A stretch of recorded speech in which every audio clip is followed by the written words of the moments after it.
Hi guys, இன்னைக்கு நான்வெஜ்ஜுக்கே tough கொடுக்க மாதிரி வெஜ்ஜில் ஒரு டிஷ் செய்யலாம் வாங்க. இதில் பிரியாணி இலை, பட்டை, கிராம்பு, வரமல்லி, சோம்பு, சீரகம், குருமிளகு, 3 வரமிளகாய். லோ ஃப்ளேமில் இதெல்லாம் வணக்கணும். கடாயில் கொஞ்சம் காஞ்சக்கப்புறம் தேவையான அளவு எண்ணெய். எண்ணெய் காஞ்சக்கப்புறம் சேனை கிழங்கு எண்ணெயில் கொஞ்ச நேரம் வேக விடுங்க.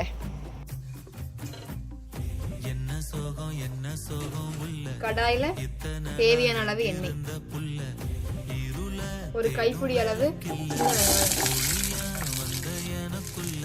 மீடியம் சைஸ் ஒரு தக்காளி,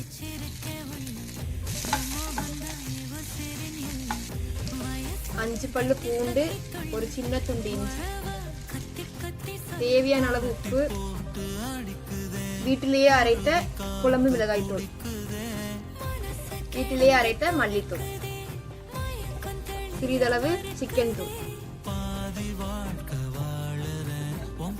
தக்காளி வெங்காயம் ஆறக்குள்ள குழம்புக்கு தேவையான மசாலாவை அரைச்சிடலாம். நைஸா அரைச்சிக்கணும். ஆற வச்சிருந்த தக்காளி வெங்காயத்தை இப்ப அரைச்சிடலாம். பேஸ்ட் மாதிரி அரைச்சிக்கலாம். சும்மா தேவையான அளவு எண்ணெய், தக்காளி வெங்காயம் அரைச்சி வச்ச பேஸ்ட், குழம்புக்கு தேவையான தண்ணி, தேவையான அளவு உப்பு. கிழங்கு கொஞ்சம் வெந்தக்கப்புறம் அரைச்சி வச்ச தூளை போட்டுடலாம். பிரிஞ்சு வந்துருச்சு. நம்ம கொத்தமல்லி போட்டு இறக்கிக்கலாம். இந்த சேனலை சப்ஸ்கிரைப் பண்ணிட்டு அப்படியே கொஞ்சம் சப்போர்ட் பண்ணுங்க.